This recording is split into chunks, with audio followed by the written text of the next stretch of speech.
Okay, let's get started. Hello, everyone. Welcome to Mapping Spiritual Awakening, Management, Spirituality, and Religion, MSR Research Webinar. Thank you for making time in your busy schedules to gather in this shared virtual space where we continue MSR's long-standing commitment to cultivating conversations that bridge scholarship and lived experience. I'm Tianyuan Yu, Associate Professor of Management at Mount St. Vincent University in Halifax, Canada. I am a representative at large for research on the MSR Executive Committee. I'm co-hosting today's webinar together with Dr. Gaëtan Mourmant. I'd like to remind everyone that the session is being recorded and will be available for viewing from the MSR YouTube channel. Gaëtan, would you please type in the chat the URL of the MSR YouTube channel for the participants and check if everyone is muted for now. I wish to acknowledge that I'm located in Jibukduk, part of Mi'kma'ki, the unceded ancestral territory, which remains the homeland of the Mi'kmaq Nation. We pay respect to the knowledge embedded in the indigenous custodians of the lands and waters, and to the elders past, present, and future. Now I'd like to invite every participant to type in the chat your location and your ancestral land if you know it.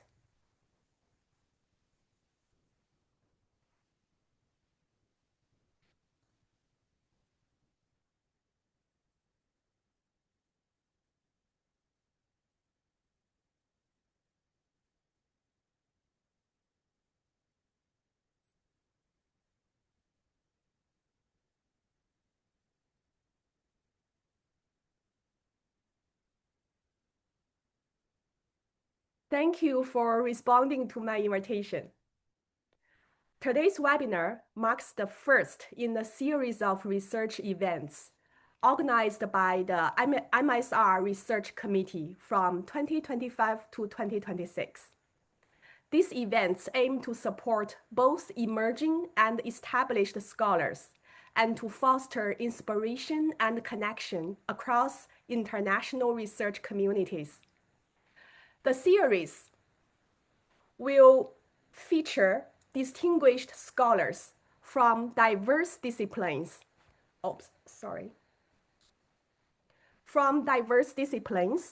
Enrich MSR scholarships and push the boundaries of the field by introducing cutting-edge research. I want to thank all my colleagues of the MSR Research Committee, Naida Kaushaw, Stacy Guenther, Konstantin Veit, and Gaëtan Mourmant for their passionate work on this collective endeavor. A special shout out to Dr. Gaëtan Mourmant for your tireless work preparing for today's event. This webinar would not have been possible without your effort. Here's today's agenda. Firstly, Dr. Stacy Guenther will lead a guided meditation. Then I will offer a brief introduction of today's topic and our distinguished guest speaker. After that, I will invite Dr. Steve Taylor to give a talk, followed by a discussion session moderated by Gaëtan.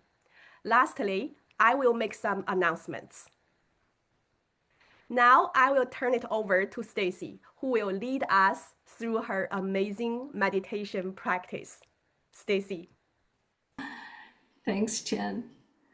I just invite everybody to sit in a way that's comfortable, but also promotes wakefulness. I invite you to plant your feet on the floor and take a nice, big, deep breath in, slowly breathing in. And then as you exhale, just gently close your eyes or lower and soften your gaze. And let's begin by just noticing the breath. Feeling the breath move through our bodies.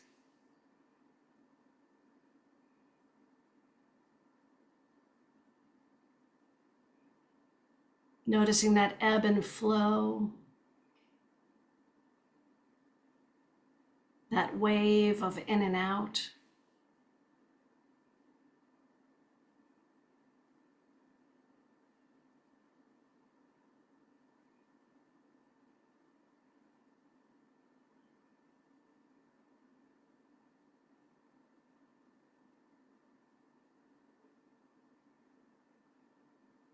Noticing the rise and the fall of the chest.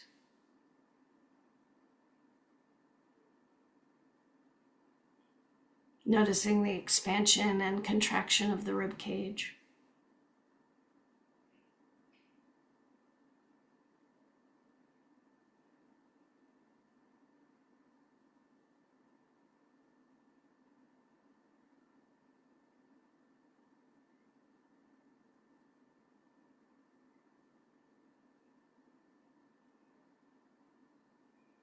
And expanding your view, your awareness,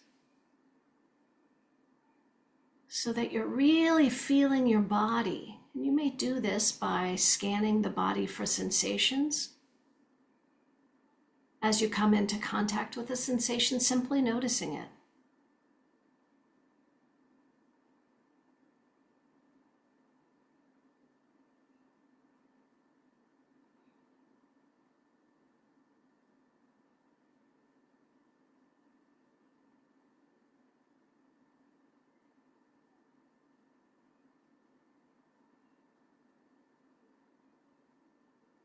Feeling yourself sitting in your chair.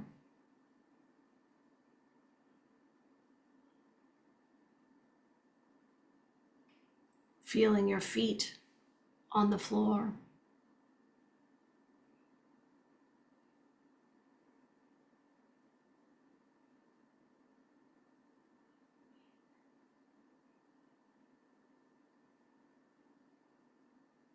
And really inhabiting the body, feeling your experience from the inside out.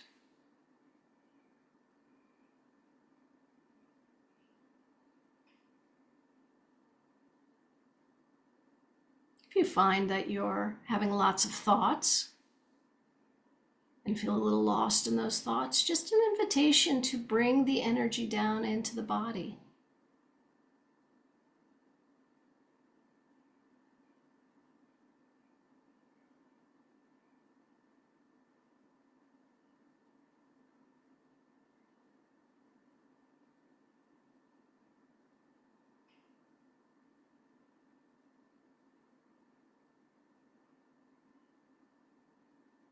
And turning our attention to the heart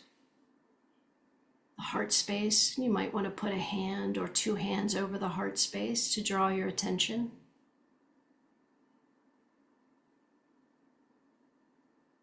Welcoming and opening to the wisdom of the heart.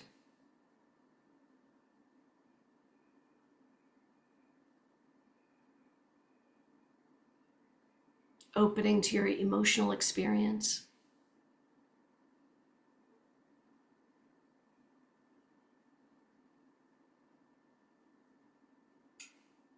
Noticing what emotions are present with you during this time.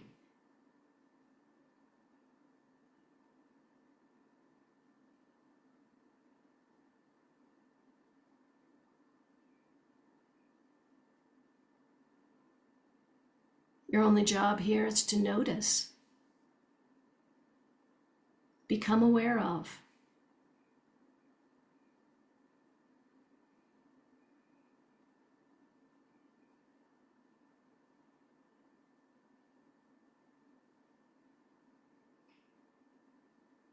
And turning your attention to your mind, simply noticing the activity going on in your mind, not changing it or labeling it as bad or good, just simply noticing the activity.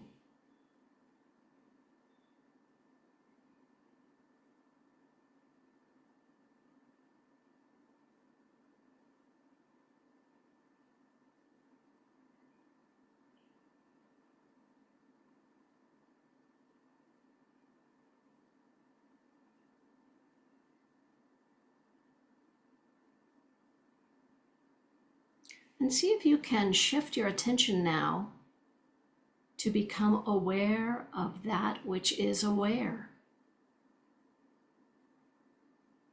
See if you can become aware of that part of you that is noticing.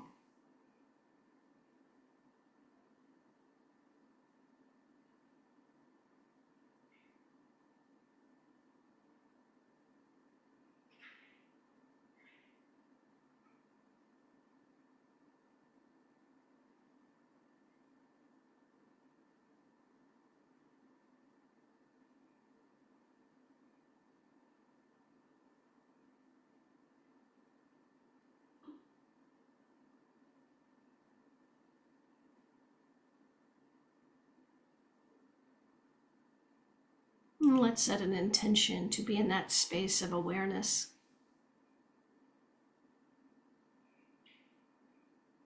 So remaining in your mindfulness and your silence and your stillness, I invite you to open your eyes. If you have your video feed turned off, I invite you to turn it back on and really look at each person that is here on this Zoom call, connecting heart to heart, soul to soul.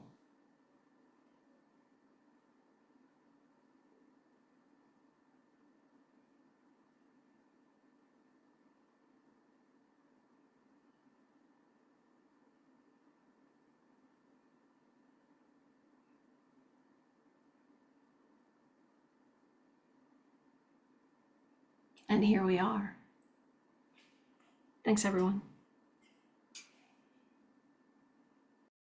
Thank you so much, Stacy.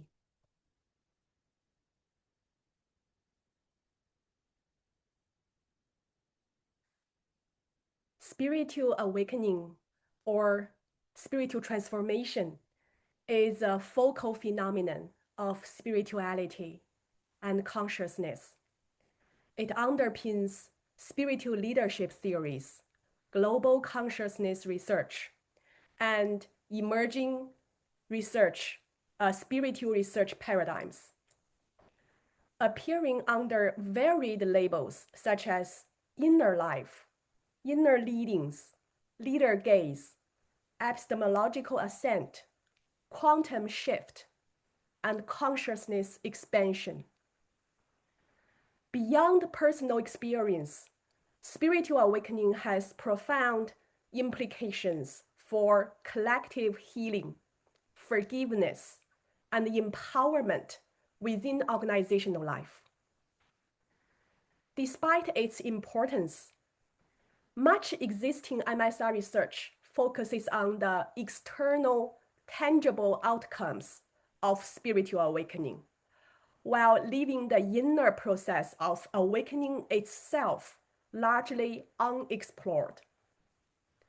As humanity and the earth undergo massive transformation, it's time to bring spiritual awakening to the center of MSR inquiry.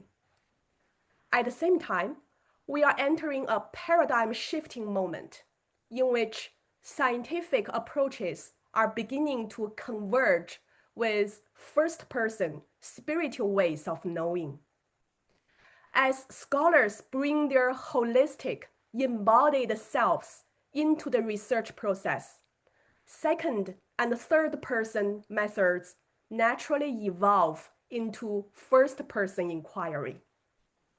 In this emerging landscape, it becomes both possible and essential to explore how scientific approaches might integrate with postmodern spiritual paradigms to advance MSR research.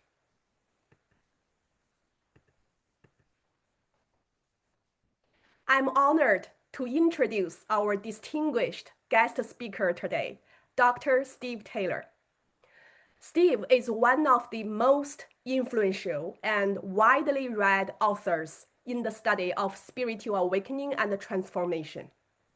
His work has shaped how we think about awakening, not just as a personal experience, but as a deeply human, psychological, and collective phenomenon. He is a senior lecturer and a researcher in psychology at Leeds Beckett University in England, and a past chair of the Transpersonal Psychology section of the British Psychological Society. Beyond these roles, what truly stands out is the extraordinary range and reach of his work.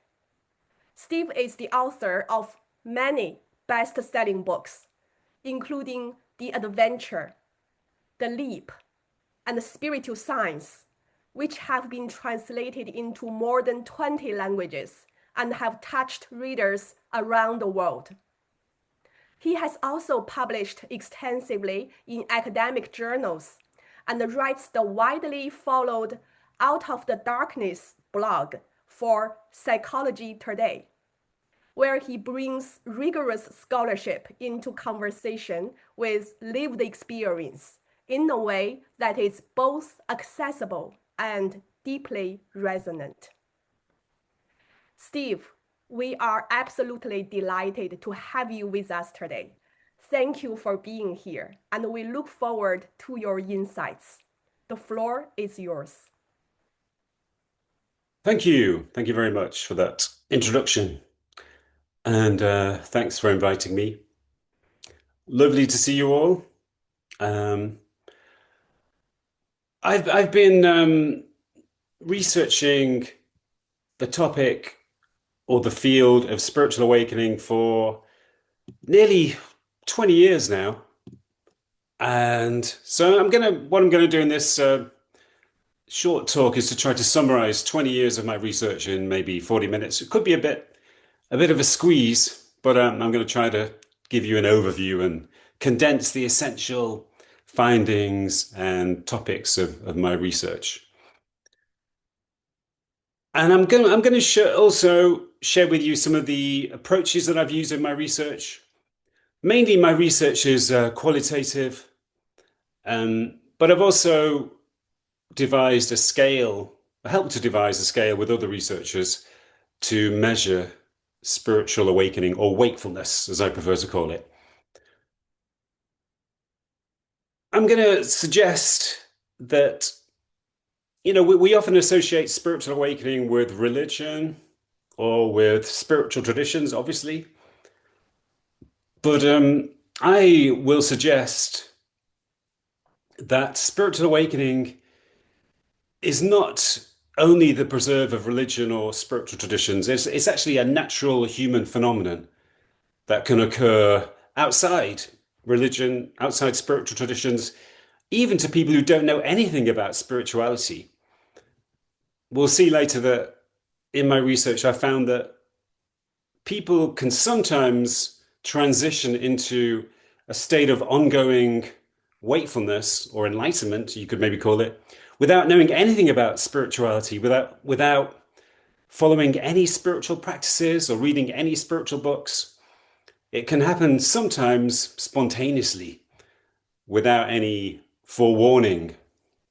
That can sometimes cause some difficulties because people don't understand what's happened to them. They feel different, they feel fantastic, they feel exhilarated and connected to other human beings and to nature. But at the same time, they think, what's wrong with me? What's happened to me? Why do I feel so different? And maybe the people around them, they're a bit confused, and maybe the people around them think they've gone a bit crazy. So eventually, they may even start to think themselves that they've gone a bit crazy. It usually takes them a while to make sense of the transformation that they've undergone. But my research, I guess like a lot of people's research, it really begins with my own experiences. When I was a teenager, maybe 16 years old, I started to have strange experiences, which I didn't understand at all. A bit like the people I've just described. Mainly they were experiences of connection to nature. I would be, for example, walking in the park on a summer evening, and I would feel somehow that the trees around me were alive. I would feel that somehow they were communicating with me. And everything around me looked so beautiful. The clouds above me seemed incredibly real. almost as if they were sentient beings. And I felt this inner sense of exhilaration and this feeling of connection. Everything seemed alive, and I felt part of this aliveness that was all around me. And those experiences happened quite a lot. But I didn't understand them, and I thought maybe they proved that there was something wrong with me because I already felt kind of alienated and confused, like a lot of teenagers do. And I found it difficult to function with other people. I was very introverted and solitary.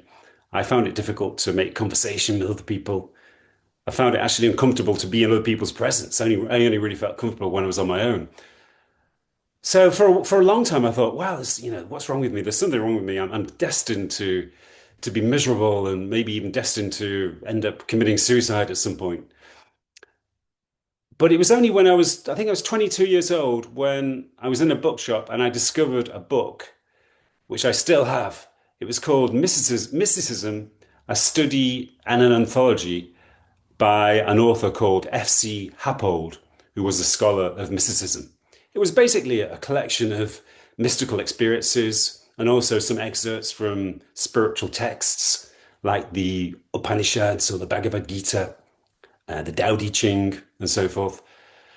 And when I read this book, it just hit me like I don't know, it brought about a profound change in me because I recognized that I was not alone, that these experiences were actually quite, maybe not common, but they were, they happened not infrequently to other people. There were reports of similar experiences to the ones I'd been having. So it immediately made sense of my own experiences, and it set me off on a journey of spiritual exploration. I started to read other spiritual texts. I started to visit spiritual groups. I learned to meditate. I went to Buddhist meditation sessions. So suddenly I had a kind of a landscape to make sense of my own experiences, a context to make sense of my own experiences. And after that, I never really looked back. It took me some time to sort of integrate my experiences into my everyday life and learn to be a fully functioning, seemingly ordinary human being. But I guess it takes us all quite a long time to do that. But that was the origins of my research. When I became a psychologist, which was quite a long time later, I was originally a musician for many years. And once I realized that my destiny was not to become a professional musician, I decided to enter the field of psychology. And I went back to university, and I found out about a field of psychology called transpersonal psychology. And as soon as I heard the term transpersonal psychology and read about it, I immediately thought, wow, this is me. This is where I belong. This is what I'm meant to do. So I did a master's degree in transpersonal psychology, followed by a PhD, and eventually became a researcher and lecturer. And if you're not familiar with it, maybe some of you are not familiar with the term transpersonal psychology. Transpersonal basically means beyond the self or beyond the ego. So we're basically talking about the study of spiritual experiences or transpersonal experiences, and also paths of spiritual or personal development. So I felt incredibly at home in transpersonal psychology because it kind of integrates traditional psychology with Eastern spirituality and even mystical experiences. But when I became a psychologist, one of the things I wanted to do was to investigate the kind of experiences that I was having or had had when I was younger, which I decided to call awakening experiences. I use the term awakening experiences partly because, as I said before, these experiences often occur to people outside the context of spirituality and religion. So, I mean, obviously I use the term spiritual, but I think the term awakening experiences is more kind of neutral, and it kind of emphasizes that these experiences are not necessarily the preserve of spiritual or religious traditions. So I want to share with you some of my research. I want to share with you a few slides if I can. First of all, I want to define exactly what I mean by spiritual awakening or by an awakening experience. Because I guess if you asked 100 different people what they mean by awakening or what they mean by spiritual awakening, you'd probably get 100 different answers. So it's useful to define exactly what I mean. So let me show you a slide right now to show you how I define spiritual awakening.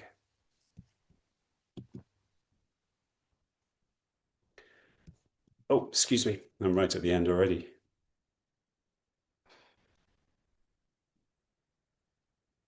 So I discuss spiritual awakening both in its temporary and its ongoing form. And it's the same basic phenomenon which occurs in different ways, which manifests itself in a slightly different form in different people. It can manifest itself in a temporary experience which lasts for maybe a few seconds or maybe a few minutes, or if you're lucky, a few hours or a few days. But it can also be an ongoing experience which becomes a person's normal and stable state of being. But I break it down into 4 different areas.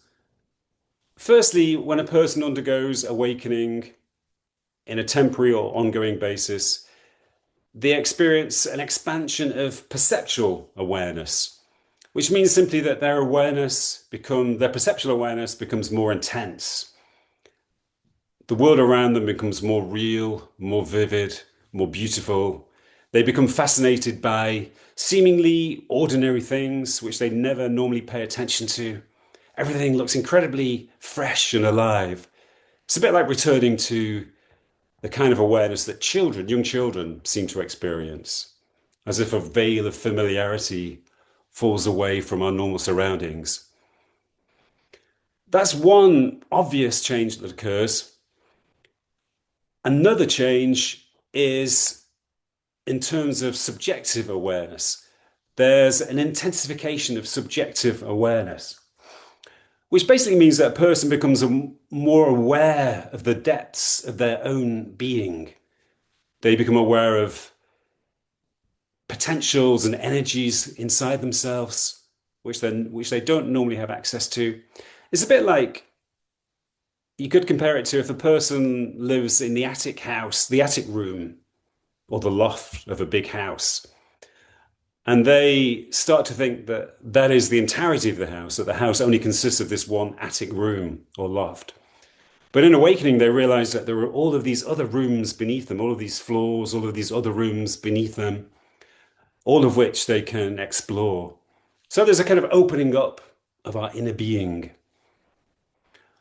There's an expansion of intersubjective awareness in the sense that people become more connected to other beings, not just human beings, but animals, all living beings, and to nature itself. There's a sense of empathy and compassion for other beings, an enhanced sense of empathy and compassion, and a feeling that our identity is not just confined to our own body or mind, but it actually extends into other beings. We share our identity with other beings and even with the whole cosmos. I guess you could say that's a transcendence of separateness. That's a common theme of all spiritual practices and traditions. The theme of transcending the isolated ego, transcending the separateness, the seeming separateness of our normal ego.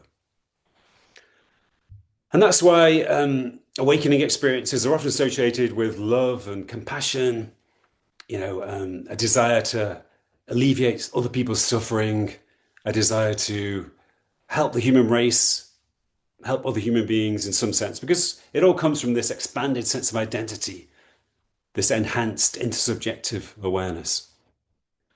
And finally, there's an expansion of conceptual awareness, in the sense that we no longer view the world from a narrow egocentric perspective. We view the world from a more holistic perspective. We're no longer immersed in a narrow world of personal concerns.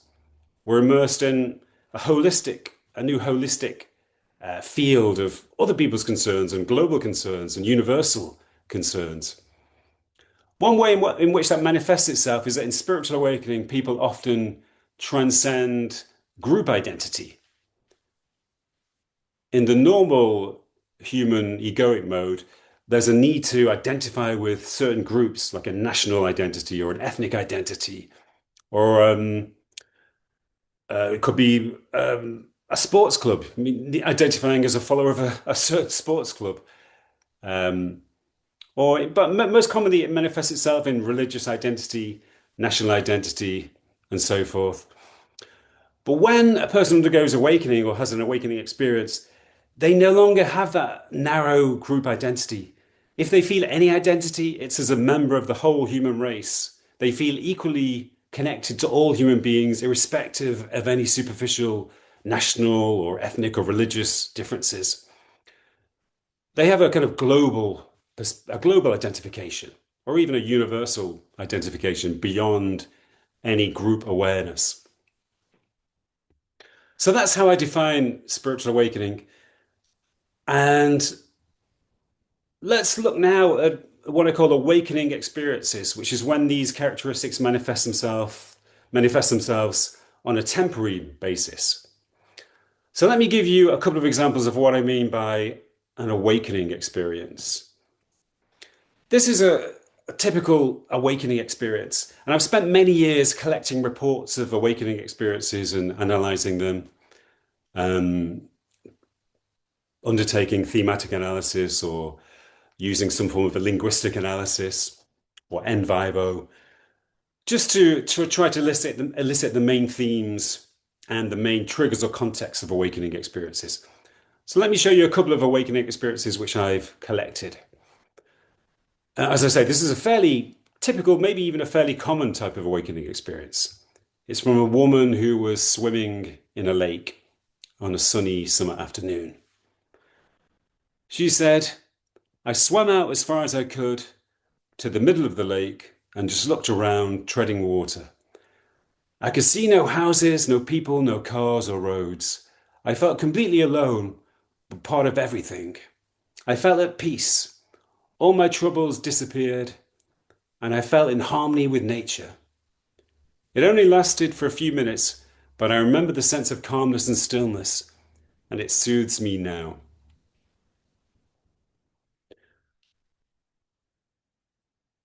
This is what I would call a low intensity awakening experience.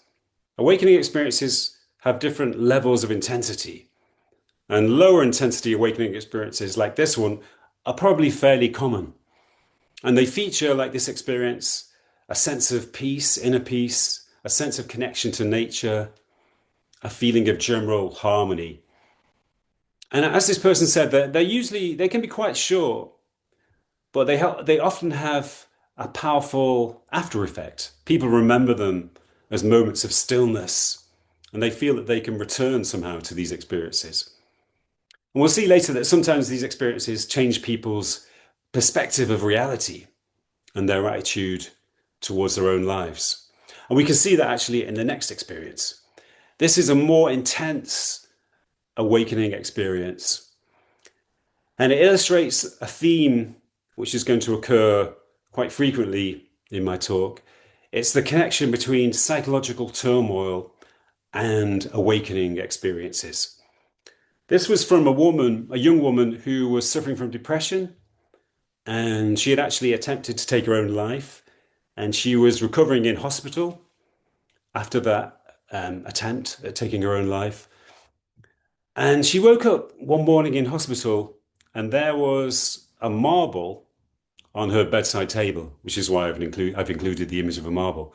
And she picked up this marble, which she had no idea where it had come from, but she picked it up and she saw it as a symbol of universal harmony. This is how she described the experience. "I saw reality as simply this perfect oneness. I felt suddenly removed from everything that was personal. Everything seemed just right. All my problems and my sufferings suddenly seemed meaningless, ridiculous, simply a misunderstanding of my true nature and everything around me. There was a feeling of acceptance and oneness. The euphoria and inexplicable rush of knowledge and understanding following this episode lasted for days."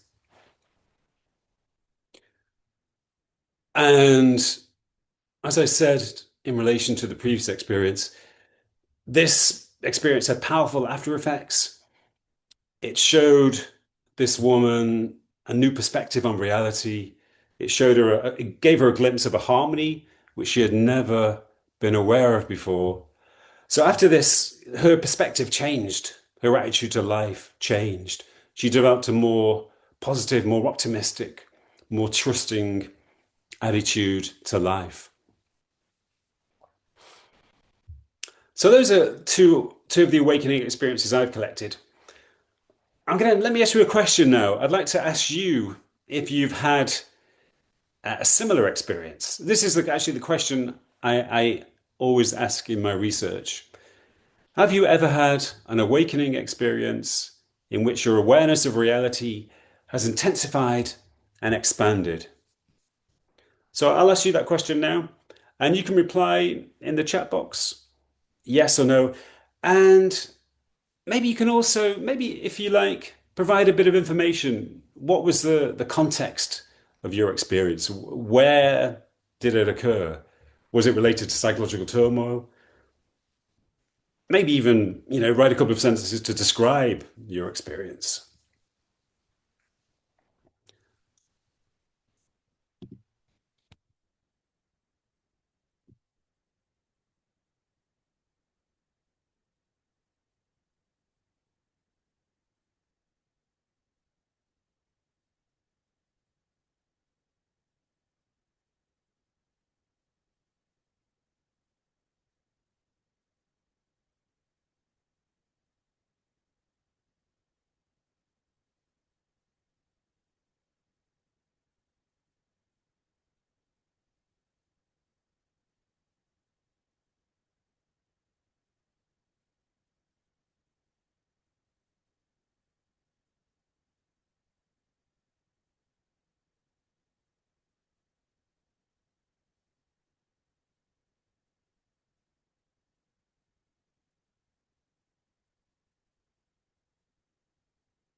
Thanks, everybody. There's a lot of beautiful descriptions of experiences.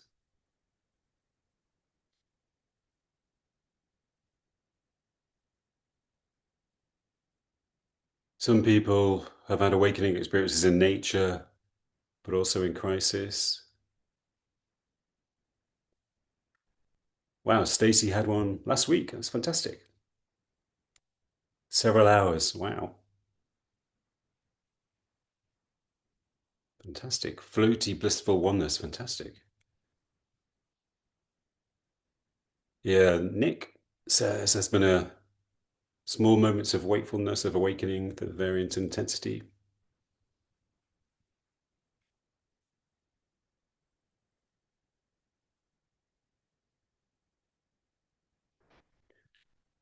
Gaëtan mentions healing with a horse. That's interesting. I think horses, I've read a lot about human beings who feel a kind of spiritual sense of connection to horses and how horses can sometimes initiate spiritual experiences.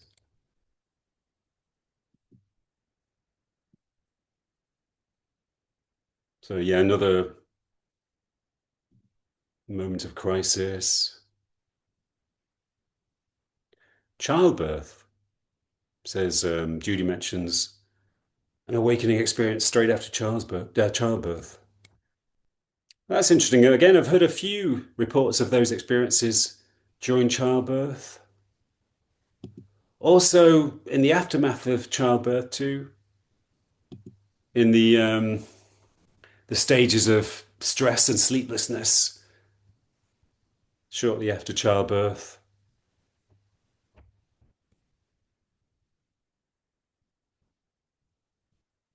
So yeah, thanks for that. There's some interesting variety of different triggers and contexts of awakening experiences.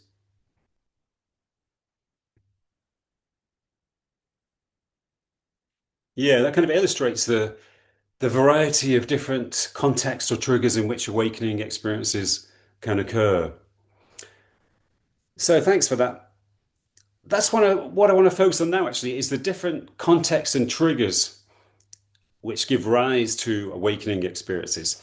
That's been one of the main focal points of my research, trying to establish the most common situations and contexts in which awakening experiences occur.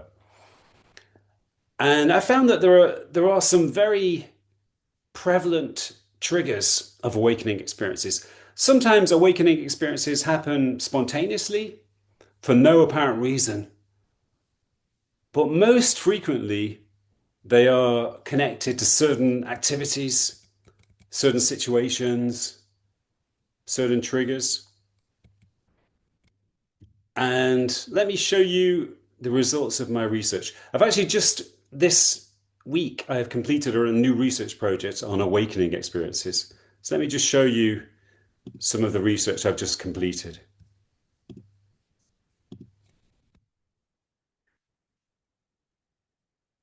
In this recent study of awakening experiences, we collected 108 reports of the experiences, and we found that by far the most significant trigger of awakening experiences was psychological turmoil, e.g., stress, depression, loss, and bereavement.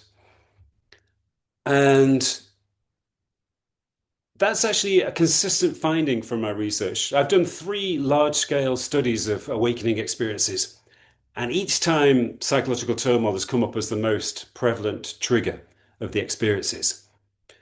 In this one, this is higher than normal. Normally, it's around a third of awakening experiences are related to psychological turmoil. And this seems quite counterintuitive in a way. Why should these moments of deep depression or loss or stress, why should they give rise to an experience which is their polar opposite, an experience of joy and connection and ecstasy and exhilaration? So it does seem paradoxical, but it's almost as if moments of great depression or great sadness are not actually the opposite of joy and ecstasy. They're somehow interconnected.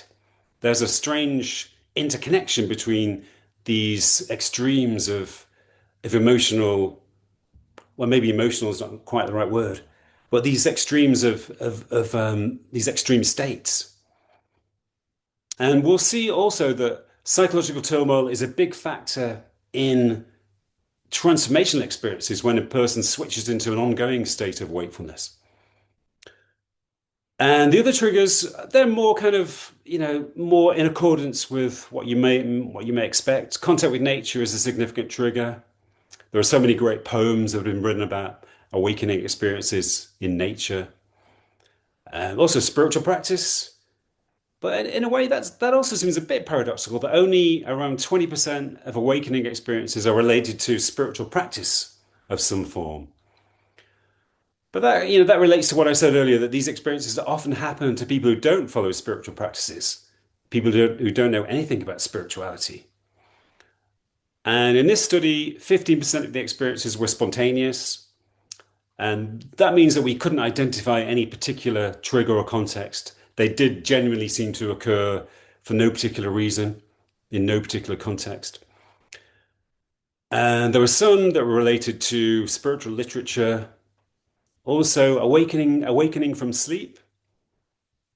Some people reported that in those moments when you wake up, for a second or two, when you wake up from a sleep, before your ego mind starts to become active, there was a feeling, there was an experience of awakening, an experience of transcending separation and feeling connected, feeling a sense of universal awareness.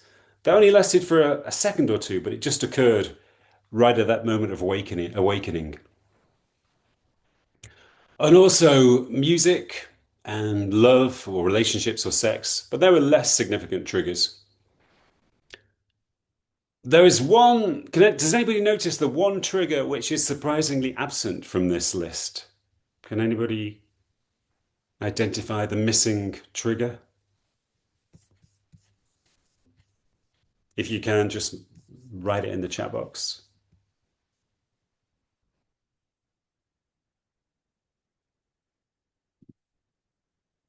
Near-death experience? Well, but prayer is actually in there in terms of spiritual practice, um, as is religious service. Near-death experiences, they're obviously a very powerful form of awakening experience.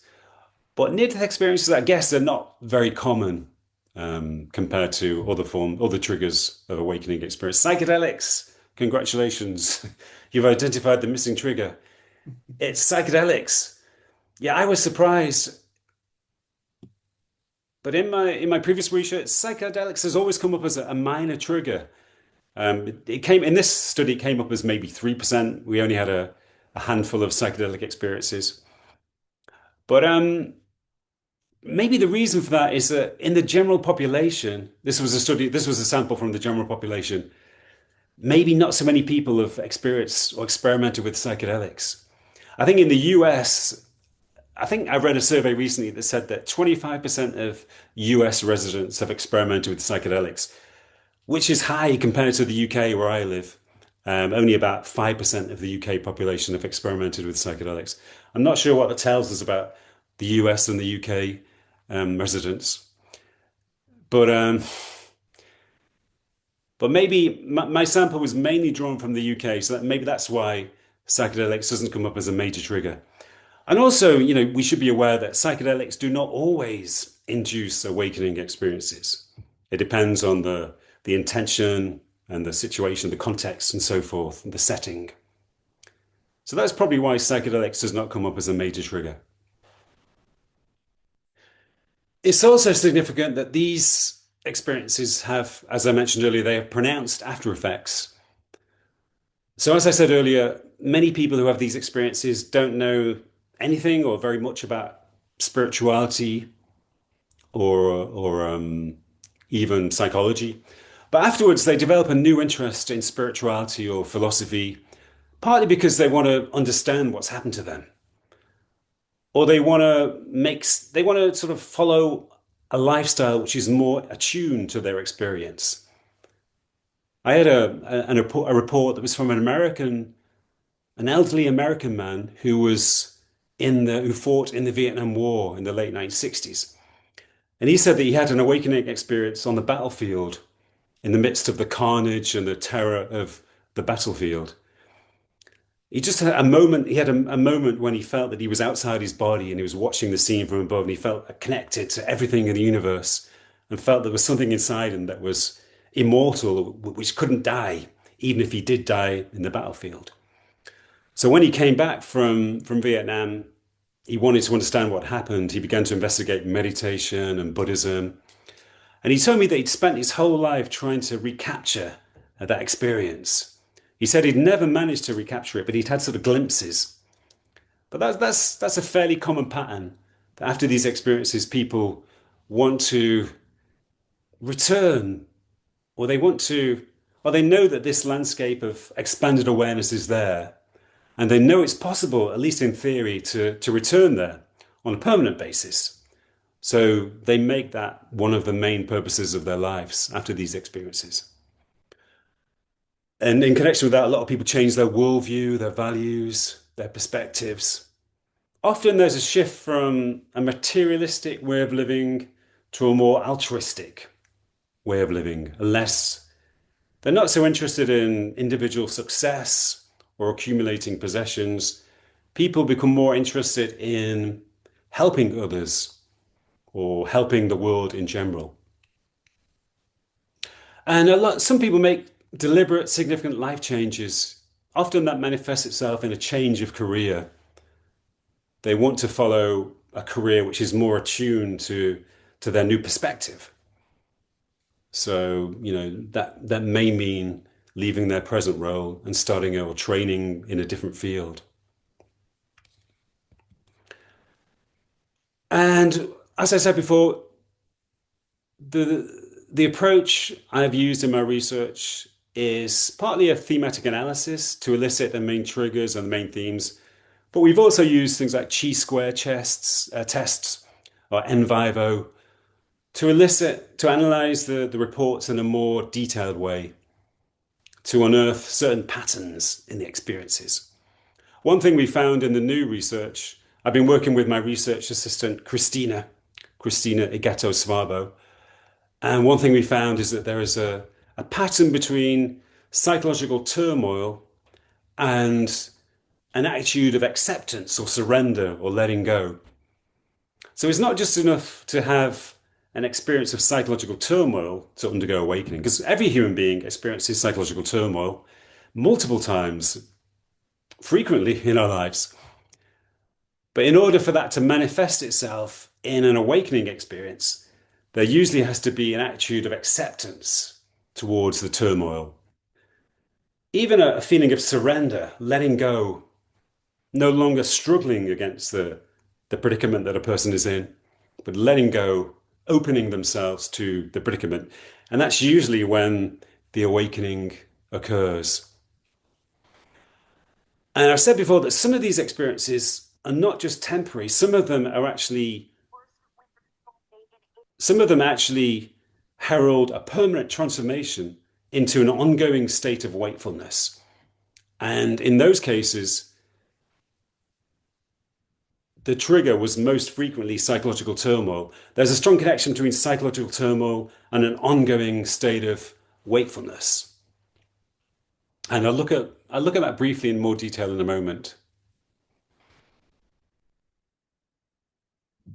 So just to summarize what I've talked about so far, or just to summarize, the theme of spiritual awakening in general,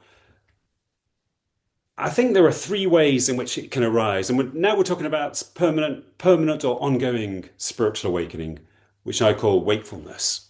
So we're moving away from temporary awakening experiences to focus on ongoing wakefulness. That can sometimes be a natural phenomenon. There are some people who just seem to be naturally in an expanded or intensified state of awareness. That's their normal state, which they've always experienced. They don't need to meditate or to follow any spiritual practice or any path. They don't need to undergo a sudden moment of transformation because they simply are awakened. They simply have an expansive and intensified awareness as their normal state. And this is very uncommon. There aren't many people like this, but if a person does experience natural wakefulness, they often become poets, or sometimes painters. One of my favorite examples of a naturally awakened person is the American poet Walt Whitman, who some of you may have heard of. He was somebody who wasn't connected to any particular spiritual tradition. He didn't know anything about spiritual practices or paths when he experienced awakening. Maybe later on he developed some awareness, but when he was a young man, when he experienced his original awakening, he knew nothing about spirituality in a traditional context. But if you read his poems like Song of Myself or his collection Leaves of Grass, it's basically a description of what it's like to live in a state of wakefulness. It's basically a description of what it means to live in a state of expansive, intensified awareness, in which all things are full of spiritual radiance and in which he feels connected to all human beings or living beings and to the entire cosmos. And there are some other poets too. When I do talks to people in different countries like Brazil or Spain, I usually ask people, can you think of any spiritually awakened poets from your country, from your tradition? And people always mention certain spiritually awakened poets. I guess there's a strong connection between poetry and spiritual awakening. I sometimes say that poetry is the outbreath of spiritual awakening. I guess because spiritual awakening transcends normal language, and you need to enter the field of metaphor and illusion to try to convey awakening experiences in language. Secondly, wakefulness can occur on a gradual basis through following spiritual practices and paths. All over the world, there are millions of people, probably tens or hundreds of millions of people who are following a spiritual practice or path of some form. And if you do that, it's inevitable that at some point you will experience a gradual awakening, maybe over decades. Maybe it's so gradual you don't even notice it. But gradually, you're expanding your awareness, you are transcending separation, you are undoing or softening the boundaries of the ego into a state of intersubjective connection with other beings and with the whole of the universe. That should be a natural consequence of following a spiritual path of some form. And the third way in which wakefulness can occur is suddenly and dramatically. And usually that occurs in relation to psychological turmoil. Sometimes I refer to this as TTT, transformation through turmoil. And we've looked at some examples of that already, because I've mentioned that some awakening experiences can be a transformation into an ongoing state of wakefulness. And that is equivalent to transformation through turmoil when it occurs in relation to psychological turmoil. Let me just give you an example of what I'm talking about. This is a woman who I interviewed in my research called Irene Murray. She was diagnosed with cancer at the age of 42. And at the time, she was a successful, very ambitious, career-minded person. As I recall, she worked for a pharmaceutical company as a marketing executive. But when she was diagnosed with cancer, everything changed, and it changed instantly within the space of a few minutes. This is how she describes her reaction straight after being diagnosed with cancer.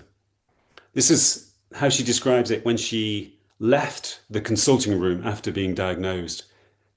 She said, "It was the first time I'd seen death as a reality and realized that life is just temporary. The following day, I woke up and thought, I'm just so lucky to be alive. The fact that I'm still here. The air was so clean and fresh, and everything I looked at seemed so vibrant and vivid. The trees were so green, and everything was so alive. I had a tremendous feeling of connectedness." So as I say, this was right after she was diagnosed with cancer. And like a lot of people who have this experience, she expected it to fade away. And it does fade away for many people. But in her case, it remained, but at a slightly lower level of intensity. So I interviewed her, I think it was 10 years after this experience, but she was still experiencing that state of wakefulness. And she said, that feeling was really intense for the first few weeks, and it's remained ever since. I used to just sit and think, this is amazing that things could just fall into place so quickly. So as maybe you can guess, her cancer went into remission. But even though she was no longer threatened with imminent death through an illness, she retained that state of heightened awareness, that expansive awareness. Last time I heard from her, it had been 13 years since her original diagnosis, and she was still experiencing this expansive awareness. And for a lot of, as is the case for many people, as I mentioned earlier, she changed her life. She could no longer work in her previous role. She retrained as a therapist. She worked with other cancer patients as a therapist. And she became a counselor. She wanted to do something more meaningful and more purposeful, something that connected her with other people. And so it's remarkable that one single diagnosis like that can bring about a permanent awakening. And this is by no means unusual. In my research, I've found literally hundreds of cases of transformation through turmoil, not just through a diagnosis of cancer or another illness, but also through bereavement. Bereavement is a major trigger of transformation through turmoil.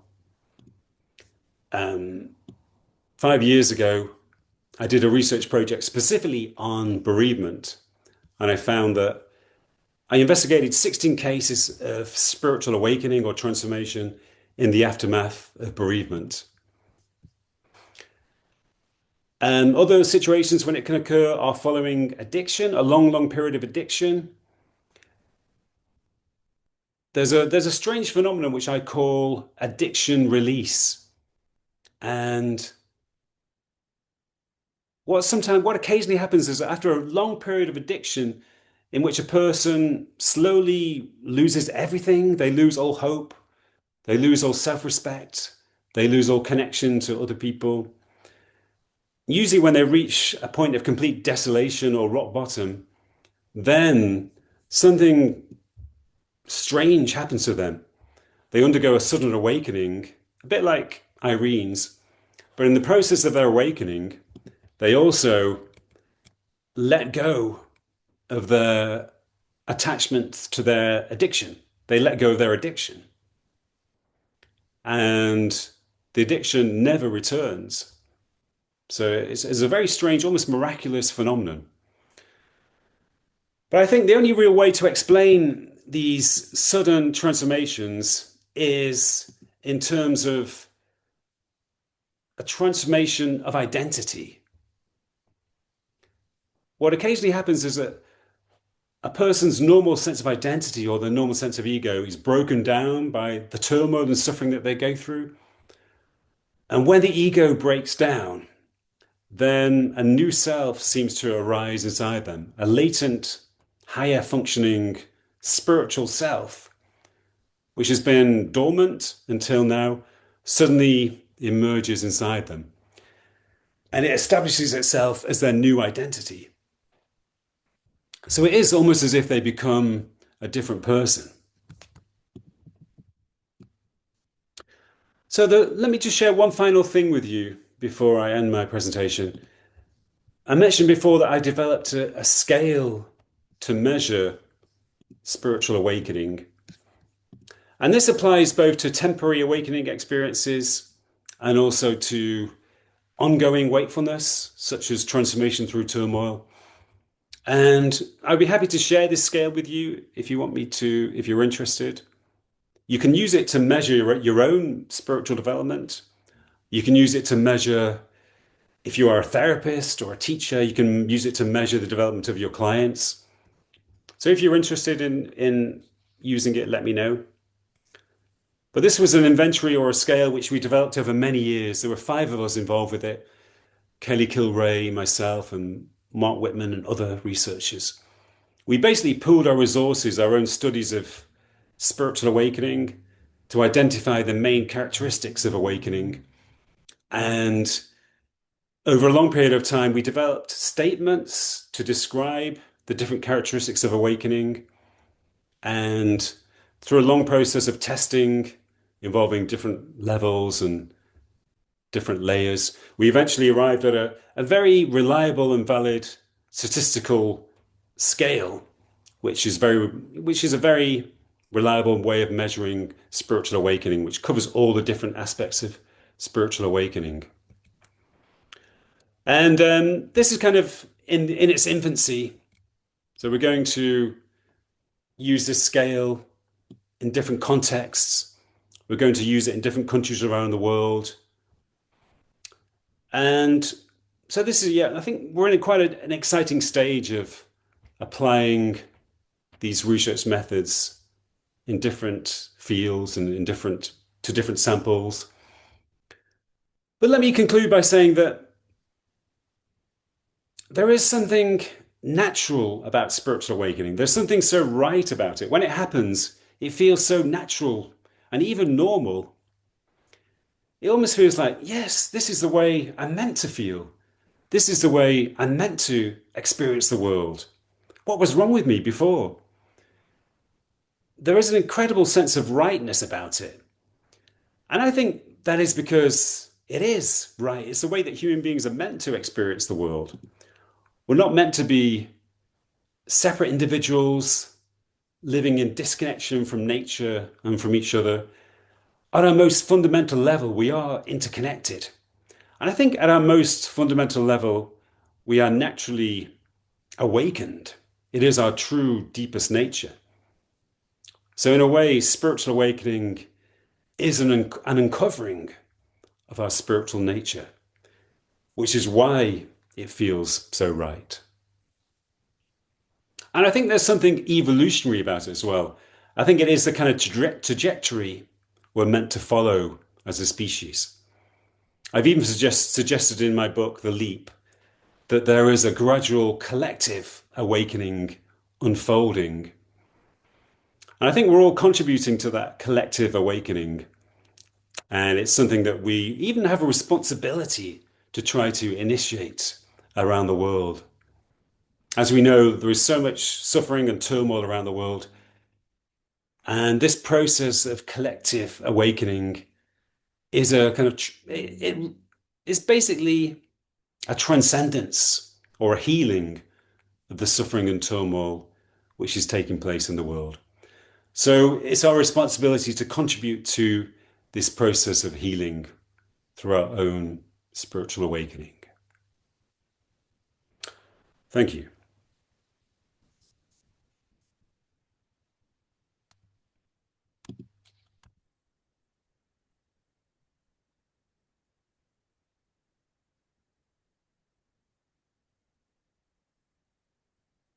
Thank you so much. It was pretty incredible until the very end. I had my list of questions, and you started to check. So until the very, very end, because that would have been my next question, and it was inspired by Stacy. So how about we open the floor to everyone? If you have a question, you can either ask your question in the chat, or if you want to just ask directly the question, you're very, very welcome. We have 20 minutes exactly, so I think we can cover more in depth some of the topics you have highlighted. Anybody wants to volunteer? If not, I still have a couple of questions. Well, I'll go. Thank you so much for that presentation. I'm a big fan of yours, Steve. I cited you widely in my dissertation, and when I was studying, I started into my dissertation by looking at collective awakening, and you were one of the only scholars I could find who was talking about collective awakening. So thank you so much for that chapter. It's in The Leap, right? It's at the end of The Leap. That's right, yeah. So, when I talk about collective awakening now, I think people have a really hard time with the state of the world as it is right now. They have a hard time believing that we might be moving towards collective awakening. I think we are, but how do you respond to people who are skeptics on that, given what's happening in the world today? I can see where they're coming from, because in some ways, there are lots of negative processes underway. But I think, especially in the last sort of 10 or 20 years, I think in some ways it was easy to be optimistic maybe 25 years ago. But in recent years, there's been, I think when a positive process is underway, then there's usually some reaction to it. And I think there is a wave of awakening taking place in the world right now. I think it's been taking place since the 1960s. I think the 1960s was a significant shift in human consciousness. I think there were other shifts going back much further, but the 1960s represented a kind of upsurge in awareness and consciousness. And I think in the last 25 years, there's been a similar upsurge in spiritual practice and spiritual development. And, I think it's significant in terms of collective awakening. But when there's a positive wave underway, the negative influences feel threatened.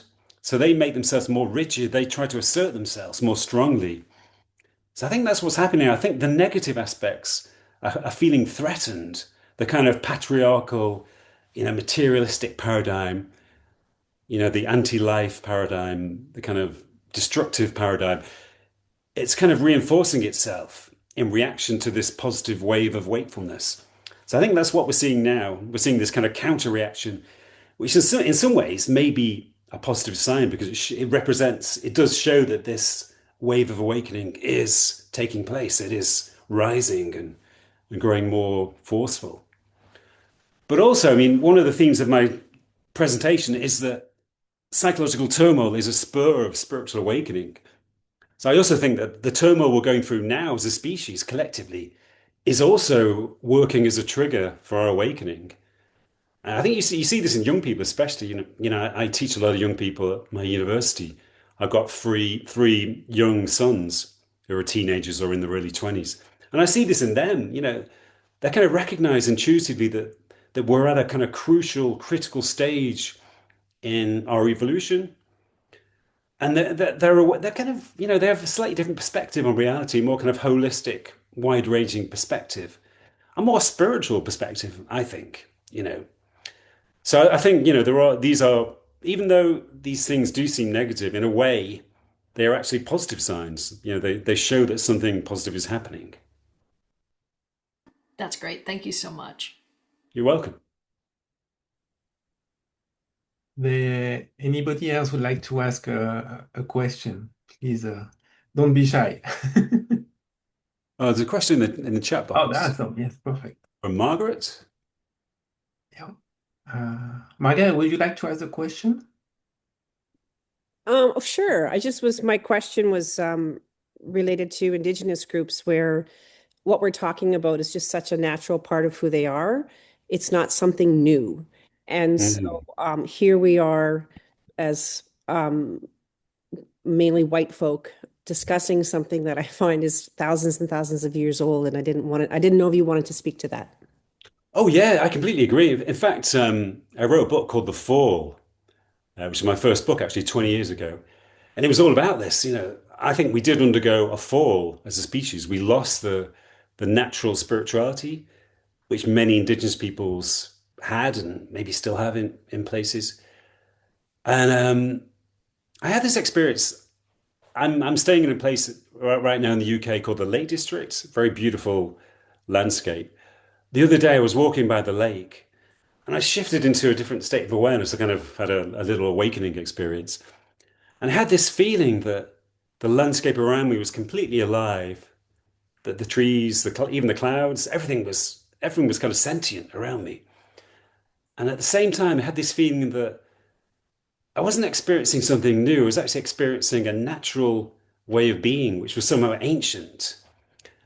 And I think that kind of sense of the landscape as being sentient and that feeling of connection to the landscape is a part of many indigenous traditions.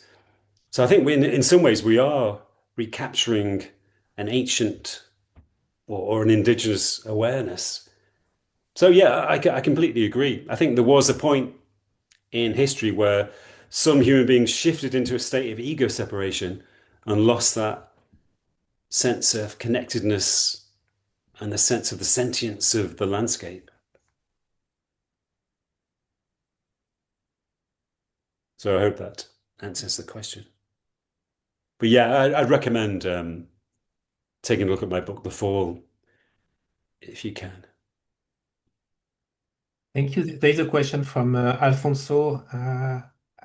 Would you like to ask the question, or I can read it directly? It was sent by mistake to me.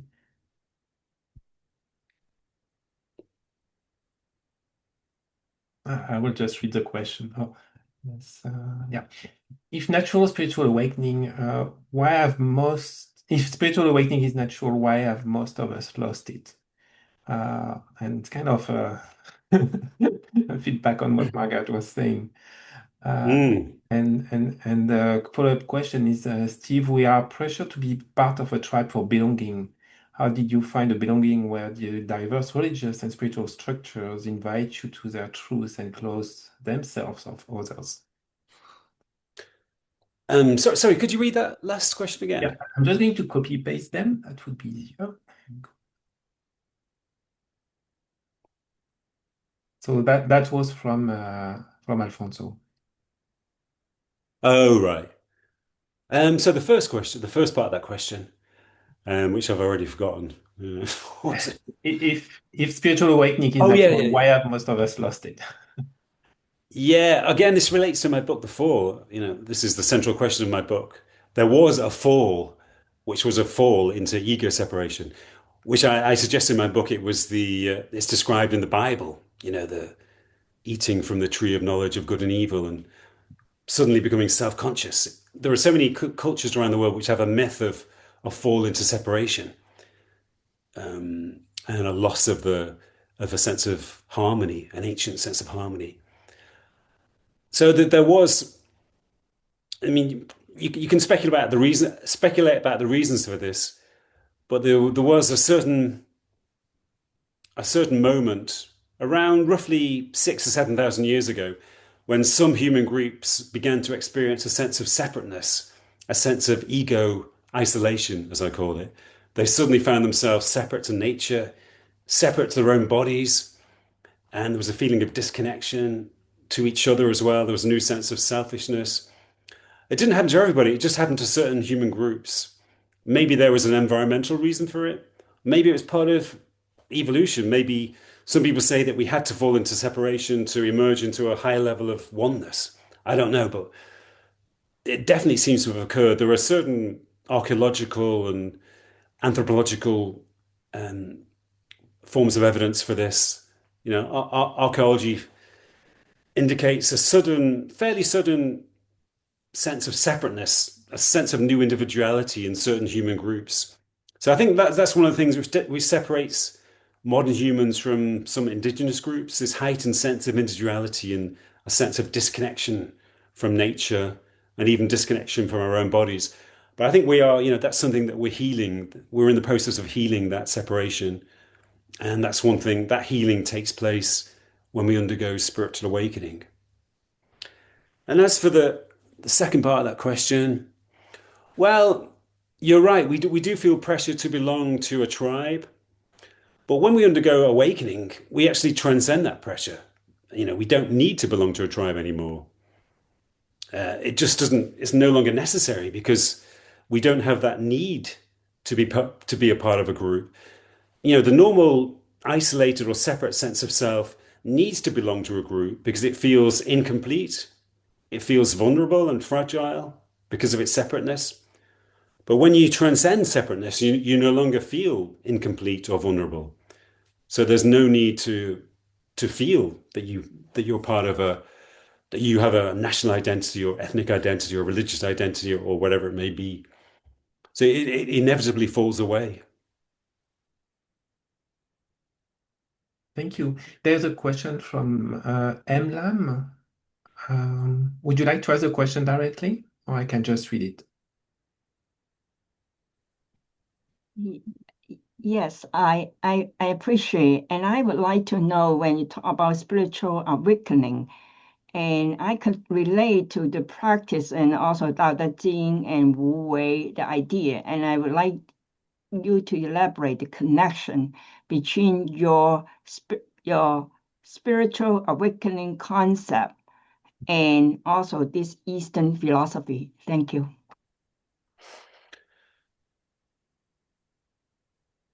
I've been mainly talking about spiritual awakening or awakening experiences as it manifests itself outside the context of religion or spirituality.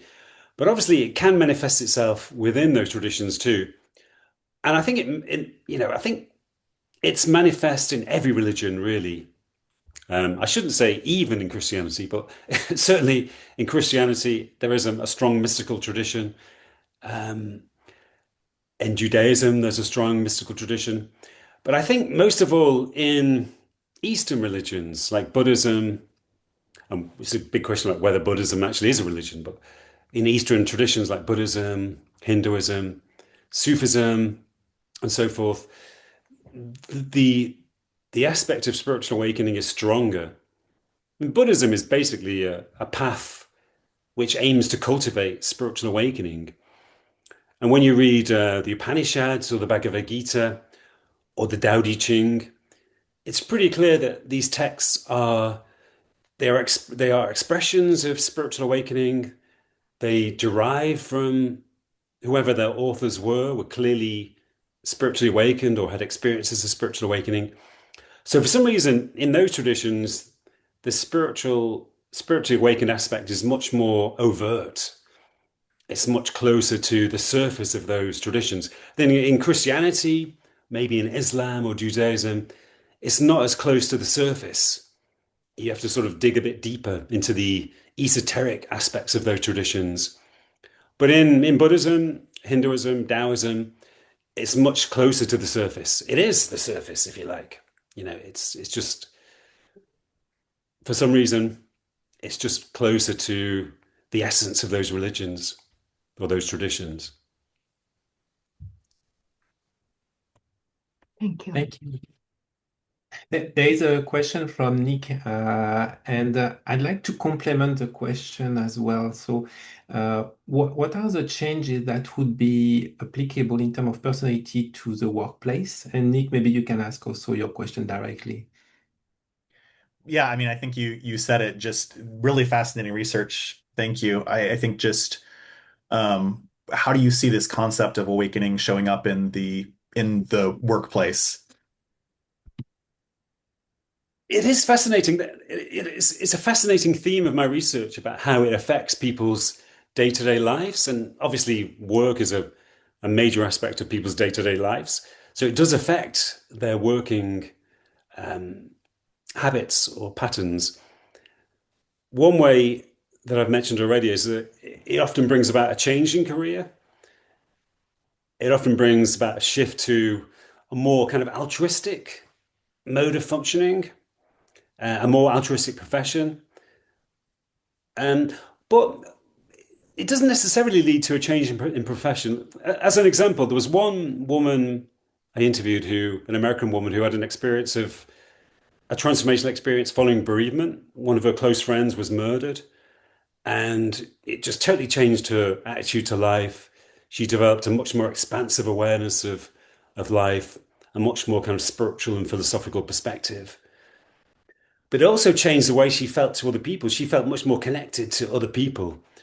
And she worked for a beautician, a beauty company that kind of specialized in beauty treatments for women. And she was involved in like accounts for that company. But she felt as though she stayed in the same job, but she felt as though her attitude to everybody changed. She was much more altruistic to the people she worked with. She was much more altruistic towards the clients. She just became much more helpful and supportive and benevolent in her role.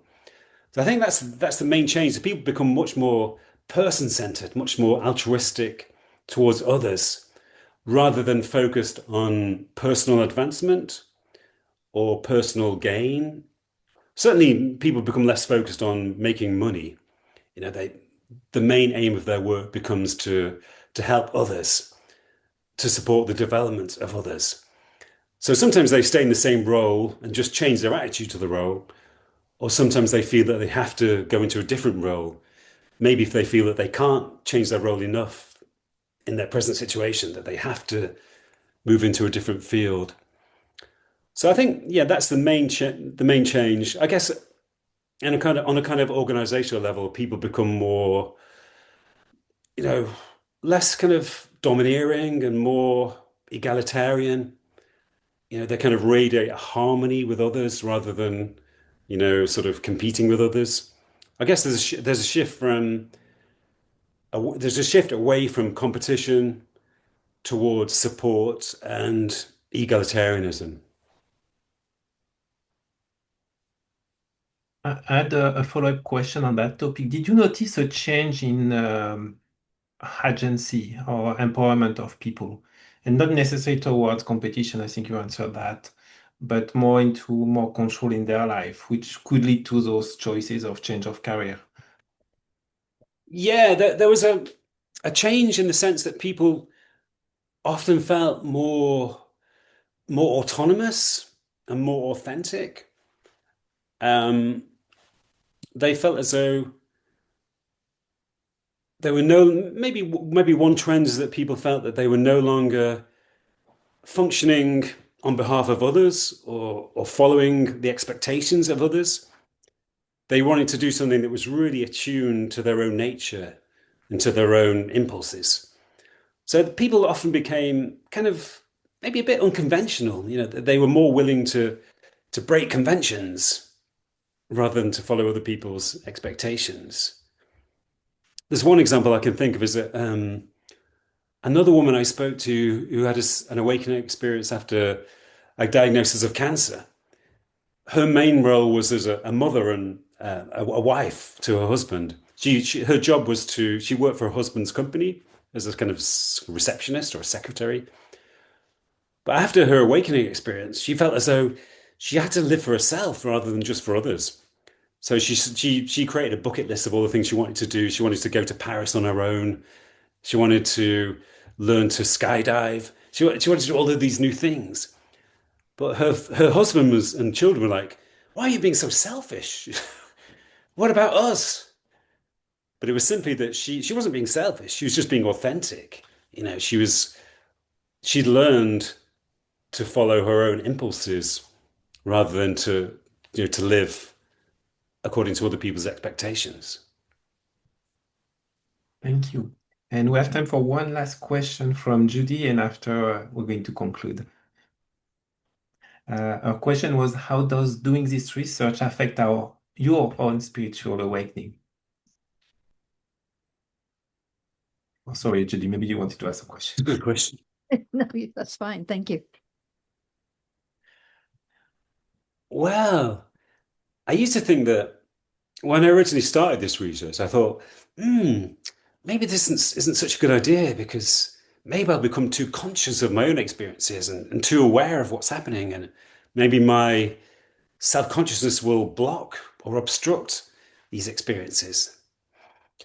But I found that that's not really the case. I found that, I know that awakening experiences are linked to certain situations or activities.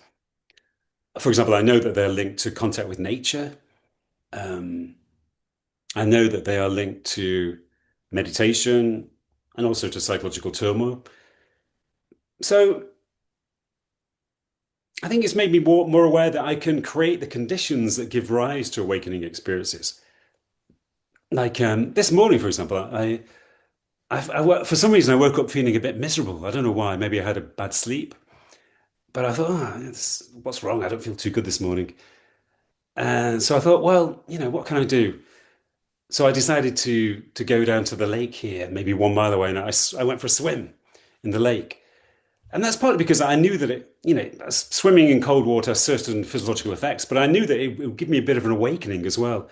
And it was true, once I emerged from the cold lake after about 5 minutes, I felt completely different. I felt attuned to nature.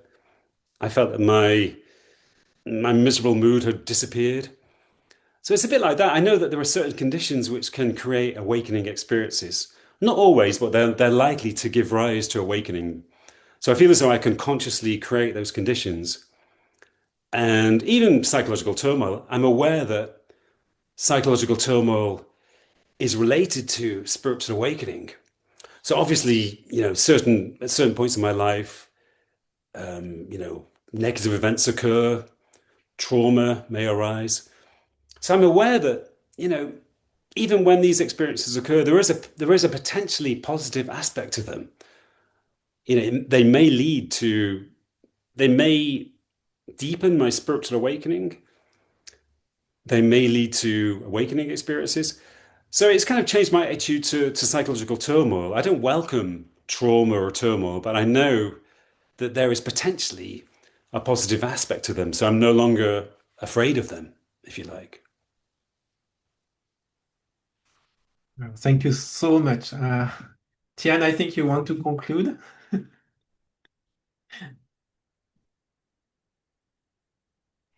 Yeah, thank you so much, Steve and Gaëtan, and thank you so much, everyone, for this wonderful conversation. I would like to make a quick announcements here. So just give me a second, please. Okay, so on behalf of the MSR Research Committee, I would like to announce our next webinar, Emerging Voices in MSR, Insights from 5 Years of FESR Scholars, co-hosted by Dr. Konstantin White and Naida Kaushor on February 25th at 9:30 a.m. Eastern Time. This webinar will bring together 5 years of insights from the MSR FESR Scholars Program. We will explore how emerging researchers contribute to the field and how MSR can better support emerging voices. The session is open to all, whether you are a past FESR scholar, an emerging MSR scholar, a senior MSR researcher, or a newcomer interested in entering the MSR community. And last but not least, on behalf of Dr. Paya Kumar, MSR Program Chair, I'm sharing this call for submissions of paper, symposium, and poster to MSR program for the 2026 Academy of Management to be held in Philadelphia. This year, AOM provides the option for on-demand presentations for accepted presenters unable to attend in person to pre-record their presentation to be viewed by AOM attendees. Thank you again, everyone, for participating in today's webinar. Our greatest gratitude goes to Dr. Steve Taylor for sharing his insights with the MSR community and beyond. We look forward to seeing everyone again in our future events. May you and your loved ones enjoy a peaceful and restorative holiday season. Thank you. Thanks, everybody. Thank you. Questions? Thanks, Steve. Thank you. Thank you. Thank you. Bye-bye. Thank you.